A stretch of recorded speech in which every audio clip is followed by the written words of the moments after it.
Everybody knew Chike was married. That was not the issue. The issue was that he had been married long enough for people to forget he was a man. 15 years in one marriage does that to you in the village. You stop being seen as temptation and start being seen as furniture. Stable, useful, unmovable. Chike had 2 children, a respected wife, and more money than most men combined. Nobody competed with his household until Ifeoma returned from the city. She came back during the festive season, when the village was already swollen with noise, visitors, and comparison. People came back showing off phones, clothes, accents, and lies. But Ifeoma did not need to lie. She looked like money had already touched her at least once. She didn't rush to greet elders. She didn't kneel dramatically. She didn't pretend to be small. That alone irritated people. "This one has changed," women whispered. Ifeoma heard them and smiled. On the 3rd day of her return, she went to the village square. Not to buy anything, not to greet anybody. She went to sit. That was where she saw Chike properly. Not as somebody's husband, but as a man who had finished building. He was laughing with other men, relaxed, confident, not trying to impress anybody. His clothes were simple, but everything about him said ownership. The way people leaned toward him when he spoke, the way discussions paused for his opinion. Ifeoma watched him for a long moment. Then she asked the question, "Who is that man?" Someone laughed. "Which one?" "The one everybody is listening to." They looked at her like the answer was obvious. "That's Chike, the rich one." "Married?" she asked. The woman nodded. "Long ago." "How long?" "Since before you left this village." Ifeoma nodded slowly. She did not ask about his wife. Later that evening, Chike's wife heard about Ifeoma. Not because Chike mentioned her, but because the village did. "This city girl is too bold. She sits anyhow. She looks at people anyhow. And she walks anyhow." Without reacting. She had learned something in 15 years of marriage. Noise always announces itself before trouble arrives. The first time Chike noticed Ifeoma properly was not dramatic. She greeted him, not like a daughter greeting an elder, not like a woman greeting a married man, just normally. "Good afternoon." Good afternoon. Chike felt it. He did not show it. At home that night, his wife noticed something small. Chike was quieter than usual. Men like Chike did not bring problems home loudly. They carried them inside first. And somewhere in the village, Ifeoma made a decision. Not out of desperation, not out of love, out of entitlement. She did not see Chike's marriage as a wall. She saw it as something that had lasted long enough to be tested. And that was the problem, because Gen Z does not fear foundations. They question them. The first crack did not come from outside. It came from inside the house. Chike did not announce his interest in Ifeoma. He did not defend it either. What he did was far more damaging. He started talking.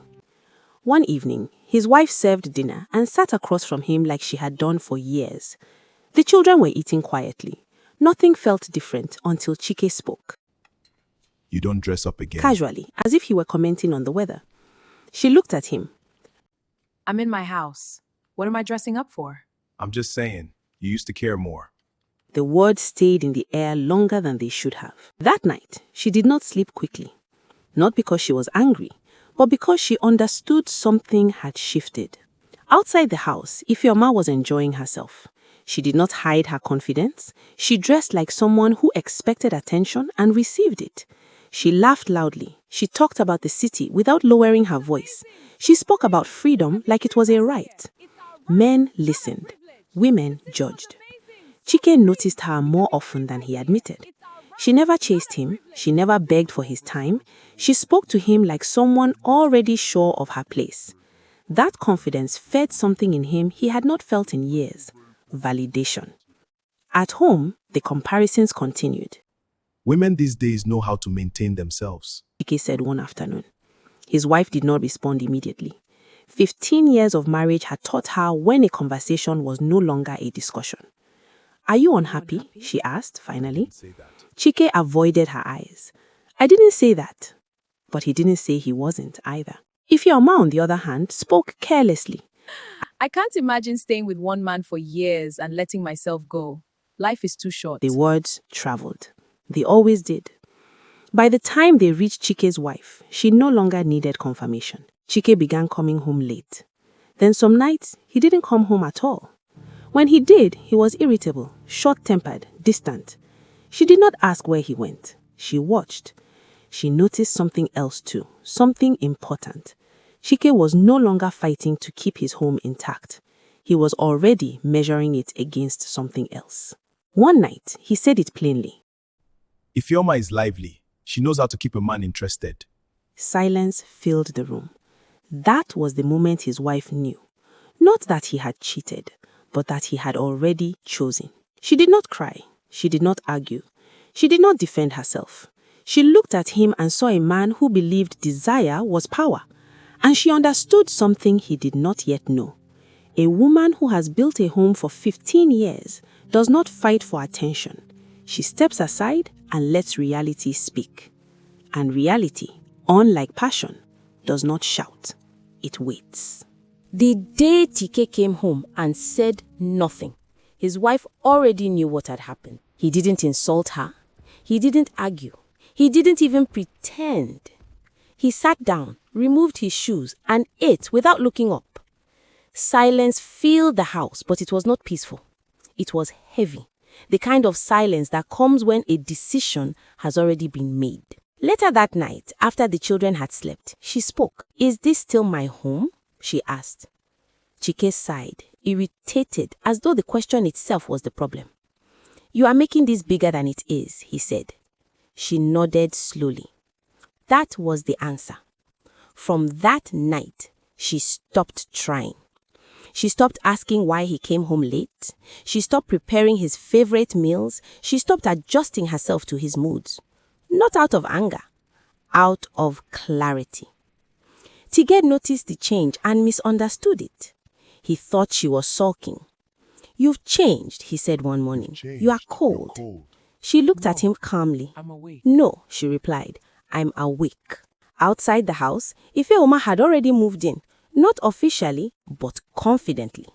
She appeared at places she had no reason to be. She spoke freely about Chike. She behaved like a woman whose future had already been decided. She laughed loudly when people warned her.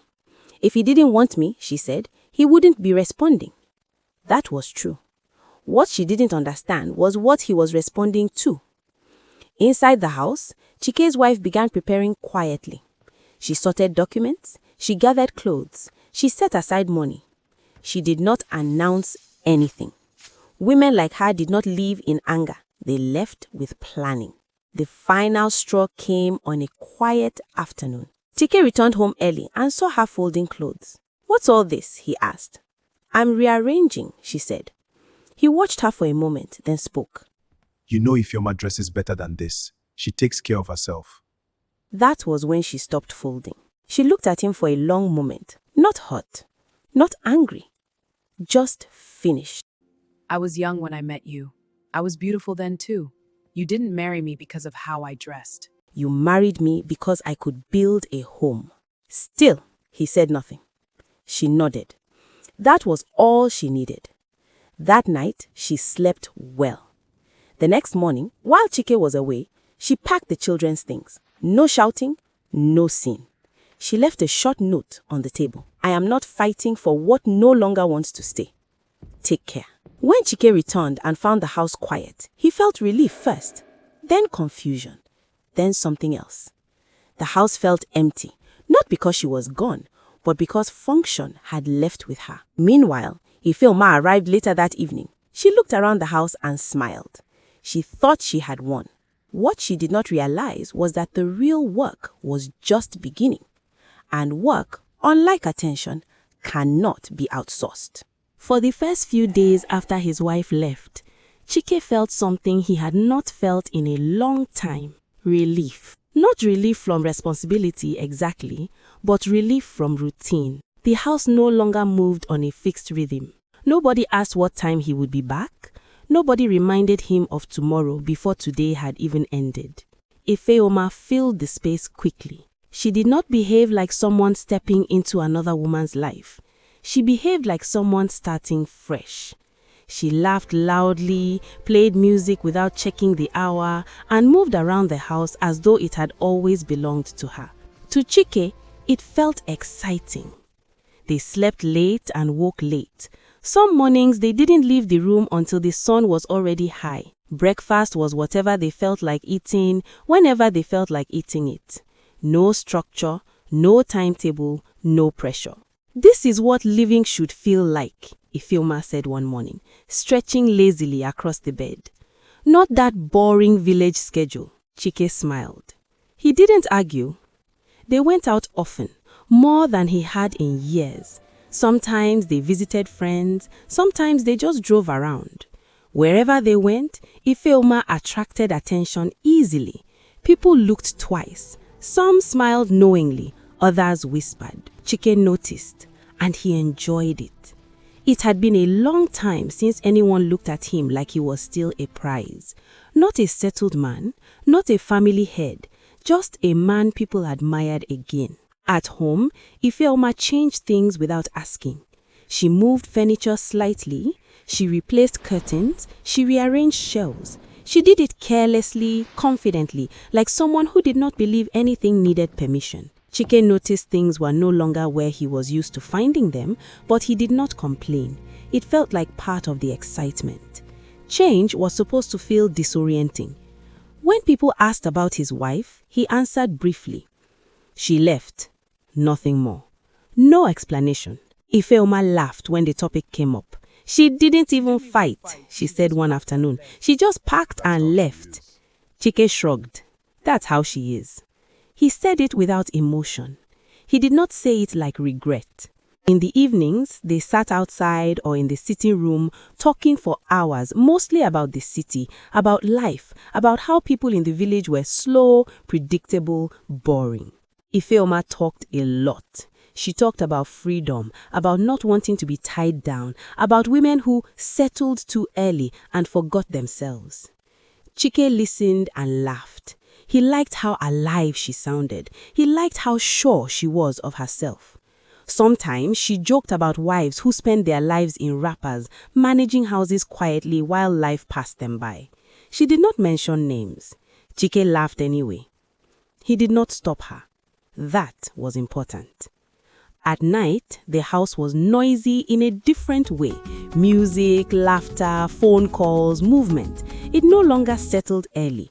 Sleep came late and left early. For a while, Chike enjoyed it. It felt like he had stepped backward into youth. But occasionally, when the noise paused, something small surfaced. The house felt busy but not grounded. It was full but not steady.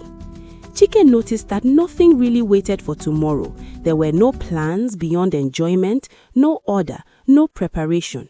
He pushed the thought away. Every beginning is chaotic, he told himself. This was just the adjustment period. This was the honeymoon.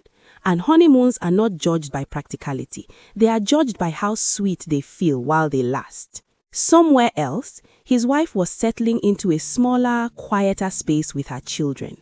Cooking when she felt like it, sleeping without tension, waking without fear of comparison. Chike did not know that. He only knew that for now, life felt lighter. And like most men in that position, he mistook lightness for peace. At first, eating outside felt like part of the freedom. It was even exciting. Chike and Ifeoma treated it like a lifestyle upgrade. If they were hungry, they stepped out. If they felt lazy, they ordered food. If they felt bored, they tried somewhere new. No stress. Why suffer? Ifeoma said once, laughing. Life is short. Chike agreed. For years, eating outside had been occasional. Now it became normal. Breakfast outside, lunch outside, dinner outside. Sometimes all three. For a while, it felt fine. Until it didn't. One afternoon, Chike came home tired and hungry. He dropped his bag and sat down. "What are we eating?" he asked. Ifeoma was lying on the bed scrolling through her phone. "Let's go out," she replied without looking up. Chike hesitated. "Again?" She laughed. You like eating outside now? He forced a smile and stood up. They went out again. The next day, it happened again. And the next, Chike began noticing small things. Eating outside meant waiting. Waiting meant irritation. Irritation meant silence. Sometimes the food was late. Sometimes it wasn't what he wanted. Sometimes the place was closed. One evening, he suggested gently, "Maybe we can cook today." Ifeoma looked at him like he had cracked a joke. "Cook?" she repeated. "After all this stress?" "What stress?" he asked. She shrugged. "Just stress." That answer bothered him. Not because she refused to cook, but because cooking had not even crossed her mind. Another day, he came back earlier than expected. He found her dressed and ready to go out. "Are you hungry?" she asked. "Yes," he replied. "Good," she said. "Let's go." Chike stood still. He looked toward the kitchen without thinking. Nothing was happening there. No sound, no smell, no movement. He followed her anyway. As days passed, eating outside stopped feeling like enjoyment and started feeling like obligation. It was no longer a choice. It was the only option. Chike began calculating in his head. Not loudly, not dramatically, just noticing. He noticed money leaving faster. He noticed how meals used to appear without discussion. He noticed how hunger was now something to be negotiated. One evening, he said quietly, "Food is expensive these days." Ifeoma waved her hand. "You have money." That response ended the conversation, but it opened something else. Chike started remembering things he had never appreciated enough. Coming home to food already made, eating without planning, sitting down without deciding where to go. He did not miss his wife. He missed ease. Ifeoma, on her part, did not see a problem. To her, eating outside was normal. Cooking was optional. Home was for resting, not working. She did not understand why Chike was suddenly quiet during meals. "You are acting strange," she said one night. "Are you sick?" No. "No," he replied. "I'm fine." But he wasn't. Not hungry, just tired. And that was when it began to sink in. Freedom that cannot feed you is not freedom. It is inconvenience dressed as enjoyment. The honeymoon was still there, but cracks had begun to show. Not loud enough to break anything, just enough to be noticed. The argument did not start as an argument. It started as hunger. Chike returned home late that evening. Not extremely late, just tired enough to want peace. He dropped his phone on the table, loosened his shoes, and sat down. The house was quiet. Too quiet. Ifeoma was in the room, on a video call, laughing loudly. The kind of laughter that meant she was not planning to move soon. Chike waited. 5 minutes passed. 10. His stomach reminded him why he was irritated. He stood up and walked to the doorway. "Ifeoma," he called calmly. "What are we eating tonight?" She covered the phone briefly. "We'll go out now."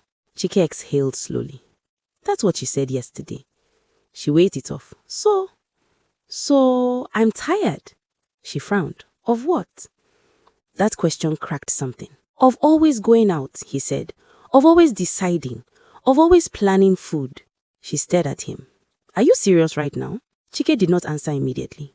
He walked into the kitchen instead. Nothing had changed. The pots were clean, the stove untouched, the shelves empty of intention. He turned back. "You know," he began, carefully. "Before, food was not a discussion." Ifeoma's face tightened. "Before what?" He hesitated. He shouldn't have gone there. He knew that. But hunger and memory joined hands. "Before you," he said. Silence. Then she laughed. Short, sharp. "Oh, so here we go." Chike continued anyway. "I used to come home and eat. Morning, afternoon, night. Fresh food. Different meals. Nobody was negotiating hunger." "That woman had 15 years to practice," Ifeoma snapped. "You expect me to compete with that?" "I'm not talking about competition," he said. "I'm talking about home." She stood up now, phone forgotten. "So if the marriage was that perfect," she asked slowly, "why did you leave it for me?" That question landed. Chike opened his mouth, then closed it. She stepped closer. "Answer me." He looked away. "That's what I thought," she said. You men love comparison when it benefits you. That's not fair, he replied. No, she said firmly. What is not fair is you dragging me into a situation and then using another woman as a measuring stick. She crossed her arms. I am Gen Z. I didn't grow up in kitchens. I didn't come back from the city to start proving domestic skills. Chike frowned. Nobody said suffer. She scoffed. Cooking every day is suffering. He stared at her. That's what you think? Yes, and I'm not ashamed to say it. She paced the room now, voice rising. You think I left the city to become a village wife? To tie wrapper and start asking what soup you want? If you want homemade food, hire help. You have the money. That's not the point, Chike said. It is the point, she snapped. You want comfort without structure. You want the benefits of a settled home without the discipline that built it. The word surprised even her. Chike felt heat rise in his chest. So what exactly do you bring? The question escaped before he could stop it. Her eyes widened. I bring myself. Isn't that what you wanted? You chased excitement. You chose me. Yes. Stop comparing me. He nodded slowly. Yes, I chose you. Then stop comparing me. But you compare her every day without saying her name, she shot back. That hit deep. They stood facing each other, breathing hard. You know what? I warned you from the beginning. I am not that woman. If you're tired of eating outside, that's not my problem. She picked up her phone. Tomorrow, I'm going out with friends. You can figure out food yourself. She turned to leave. Chike watched her go, stunned. For the first time, it became clear to him. This was not adjustment. This was incompatibility. Not in love, in lifestyle. He sat down slowly, and for the first time since his wife left, hunger was no longer the loudest thing in the room. Regret was. Not regret for cheating, not regret for choosing Ifeoma, regret for underestimating what it takes to run a home. In the bedroom, Ifeoma lay scrolling angrily. She felt insulted, compared, reduced. She told herself she was right, but somewhere beneath the anger, a quieter truth whispered. She had won the man, but she did not know what to do with the life he came with. And that was when the marriage truly broke. Not with cheating, not with insults, but with the realization that desire does not know how to sustain itself. Ifeoma did not leave angrily. That surprised Chike. He expected shouting, slamming doors, threats, tears, one final dramatic scene. Instead, she left calmly. The nagging had started getting to her. At first, it was small comments. Why didn't you do this? Why is the house like this? Why can't you just try? Then it became frequent. Chike complained about food, about order, about responsibility. Everything he once called freedom, he now called problem. Ifeoma felt it clearly. This man was trying to turn her into the woman he left, and she refused. This is too much stress, she told her friends. I didn't sign up for this. She reminded herself who she was. Gen Z, city-bred, unapologetic. She didn't leave comfort to inherit domestic pressure. So she planned, quietly. One night, Chike drank too much. He had been drinking more lately, frustration disguised as relaxation. He complained endlessly that night, words tumbling over themselves, bitterness spilling out. Ifeoma listened. She always listened when it mattered. At some point, he asked her to help him sign documents he barely understood. Something about moving money, investments, restructuring accounts. She didn't argue. She helped him. By morning, 20 million naira no longer belonged to Chike. He did not know. 2 days later, Ifeoma packed her bags. She didn't announce it. She didn't explain. She left a short message on the table. I didn't come here to suffer. Take care. By the time Chike realized she was gone, she was already on her way to the city. With his money. The anger came first, then disbelief, then panic. He searched for her, called her, sent messages. No reply. That was when he checked his account and understood fully. Ifeoma had not come for marriage. She had come for opportunity, and she took it cleanly. Chike sat alone in the house that once felt exciting. Now it was silent. Too silent. No laughter, No music, no arguments, just emptiness. He had lost the Gen Z side chick, and suddenly, everything he once criticized began to make sense. The food, the order, the quiet.